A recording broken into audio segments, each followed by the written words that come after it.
I want to talk about a previous coach, an Urban Meyer. This has been, and Juck, I have not heard you talk about this one, so this is going to be interesting to get your take here. On this show, my view of Urban Meyer is very different than our other co-host, Aaron.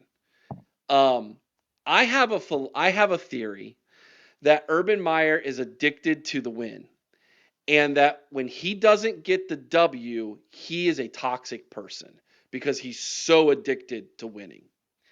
I think that his life has played that out in multiple ways. Just looking at his stint in the NFL, looking at how he his mental health when he takes one L. And there's some Purdue guys in there, so pat yourselves on the back, guys. That was one of the L's he took. Okay, how should Ohio State fans view Urban Meyer, Jupp? I mean, I guess for starters, like what you just said there, I think is spot on. I mean, absolutely spot on. Uh, we've seen the mental health issues. We know that and we saw a lot or heard a lot more of it after he left about kind of what a tyrant he was around the Woody. Um, and it didn't sound like a pleasant experience for a lot of people to work under him or play for him. But they won, and that made up for a lot of that. But in my opinion, um, a guy who's from the state like he is, whose mentor was Earl Bruce, who the way the timing aligned for him to get the job, everything just fits so perfectly to going and winning a national championship for us.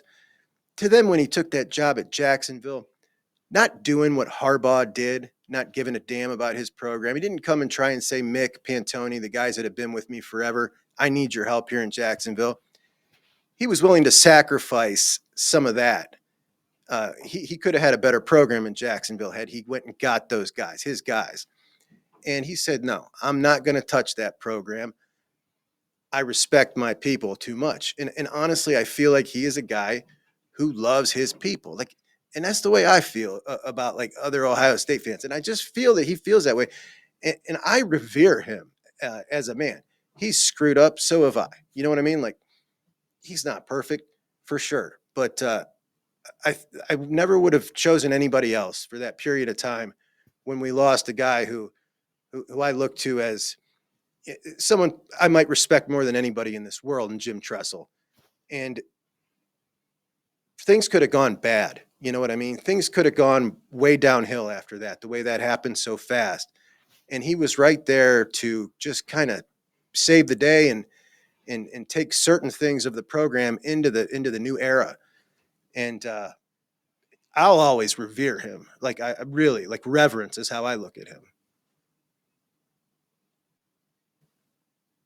It's really like I feel like the Ohio State fans, they love Urban, but at the same time, it's kind of like when anybody starts to bring anything up outside of the results on the field, we all go like like we don't want to see it, we don't want to hear it. Like I think most people would look at Urban and say, "Gosh, I love the results."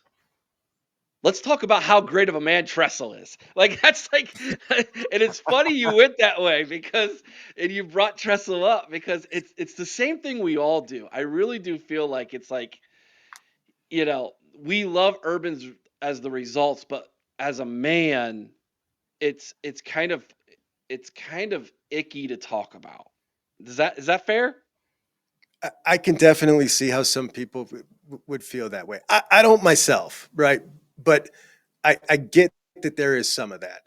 But I have a lot of things about my own personality that are like him, and that's maybe why I give a lot of it a pass. I get you. Okay. Eric, ultimately, though, he's a winner.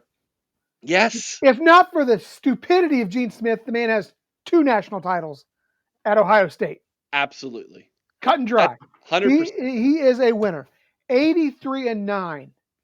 83-9. Urban. we did that And video never for lost to Michigan. yeah 7-0 base 7-0 room there at Urban's Pint House, right?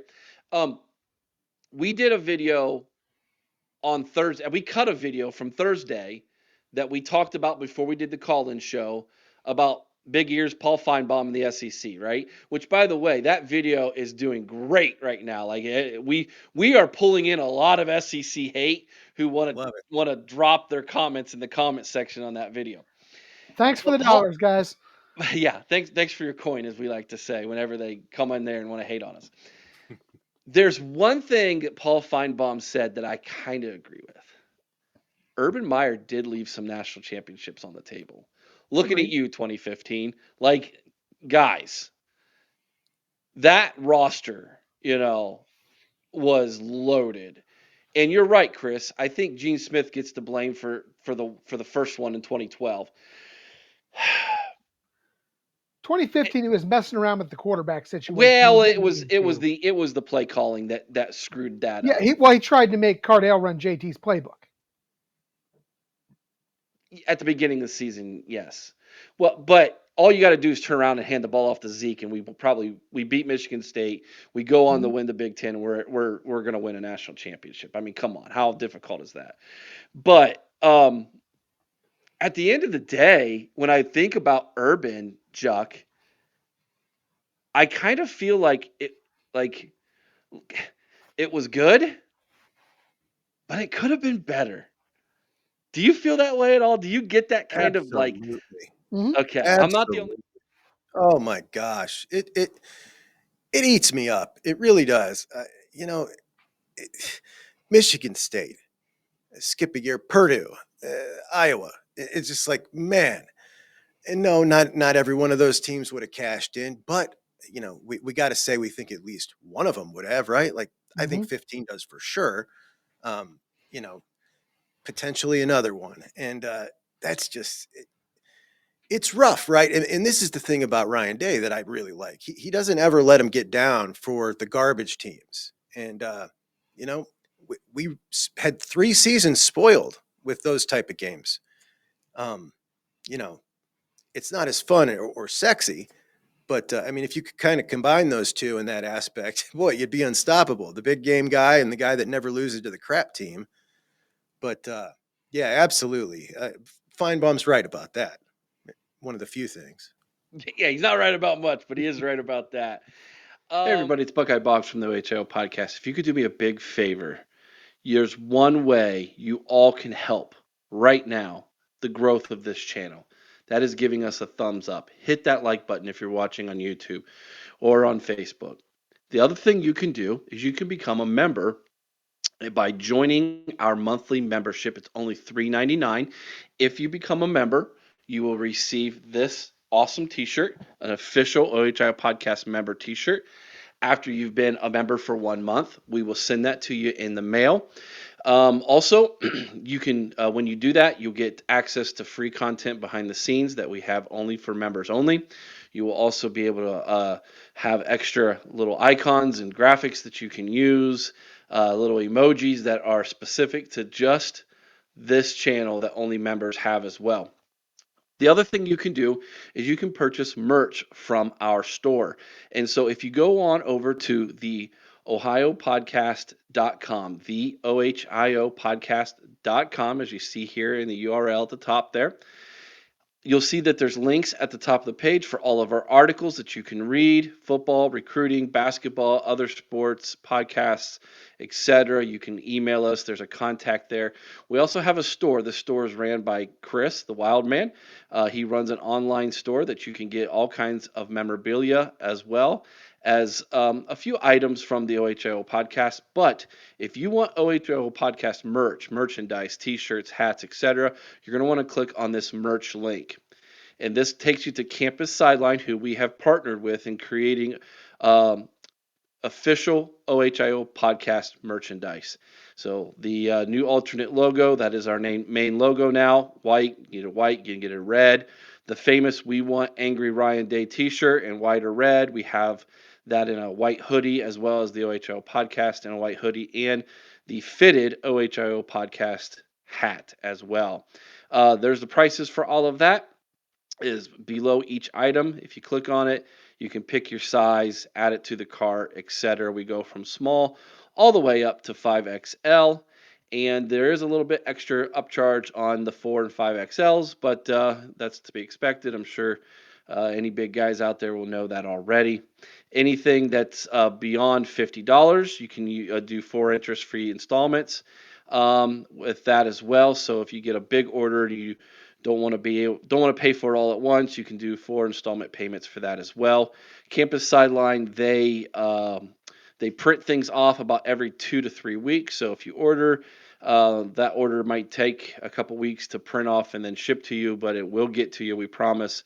And of course, the more people are ordering, the faster they will want to make those prints and get those shipped out to everybody. So please, you want to help us out, go on over here to our website, theohiopodcast.com. Go over to the merch store, click on merch, buy yourself some official OHIO podcast merch, and that will help us out here at the OHIO podcast.